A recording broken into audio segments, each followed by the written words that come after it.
Assalamualaikum warahmatullahi wabarakatuh.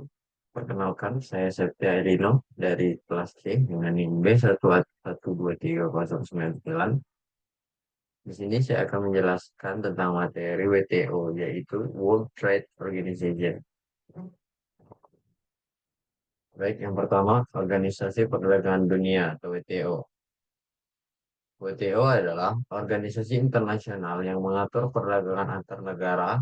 Tujuannya adalah menciptakan perdagangan bebas, adil, dan teratur. Organisasi ini memiliki lebih dari 160 anggota dari berbagai benua yang mengolah miliaran dolar perdagangan tiap tahunnya. Sejarah terbentuknya WTO. Yang pertama, dari GATT ke WTO. WTO lahir menggantikan GATT pada tahun 1995 yang memperluas cakupan aturan perdagangan global.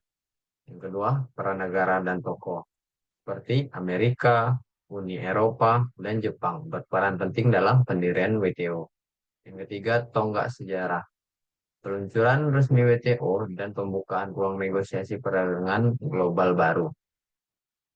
Baik, yang selanjutnya fungsi dan tujuan utama WTO. Yang pertama, memfasilitasi perdagangan bebas, yaitu mendorong penghapusan hambatan dan tarif guna, memperlancar arus komoditas. Yang kedua, penyelesaian sengketa, yaitu menyediakan mekanisme hukum untuk menjelaskan konflik perdagangan antar anggota. Yang ketiga, kerangka negosiasi.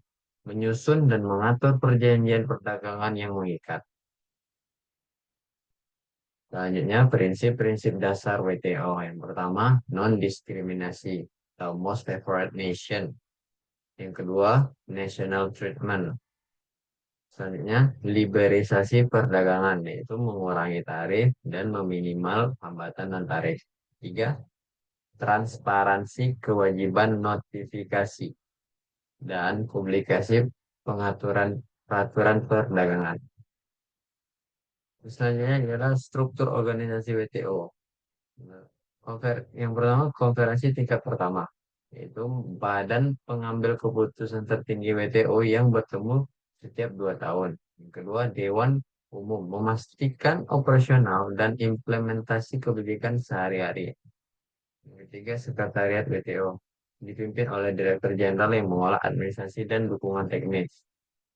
Selanjutnya, perjanjian-perjanjian utama yang ada di WTO. Yang pertama, perjanjian pertanian, yaitu aturan mengenai subsidi, akses pasar, dan fasilitasi perdagangan produk pertanian.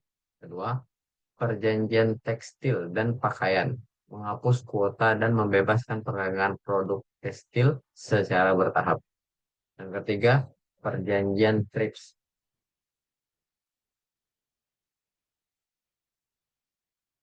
yaitu perlindungan hak kekayaan intelektual dalam konteks perdagangan internasional.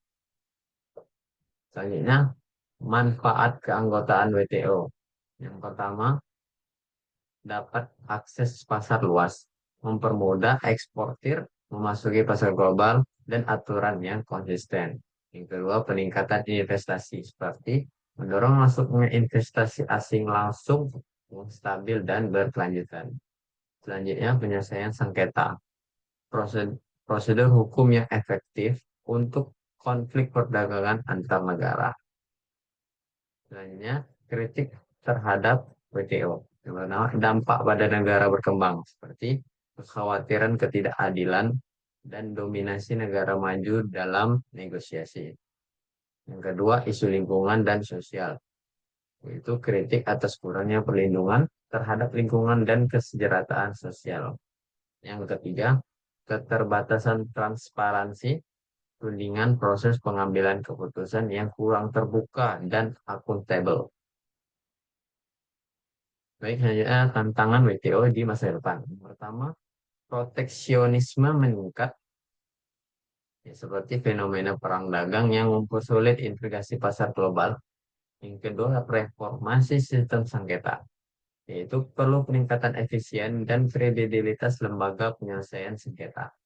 Yang ketiga, isu baru, yaitu e-commerce, perubahan iklim, dan perlindungan data jadi fokus baru negosiasi.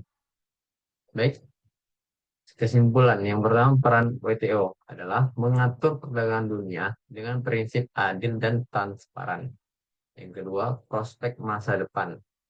Terus beradaptasi dengan perubahan ekonomi dan isu global baru. Yang ketiga, implikasi untuk Indonesia. Kesempatan memperluas pasar ekspor dan meningkatkan daya saing nasional. Baik, itulah yang dapat saya sampaikan. Saya akhiri. Wassalamualaikum warahmatullahi wabarakatuh.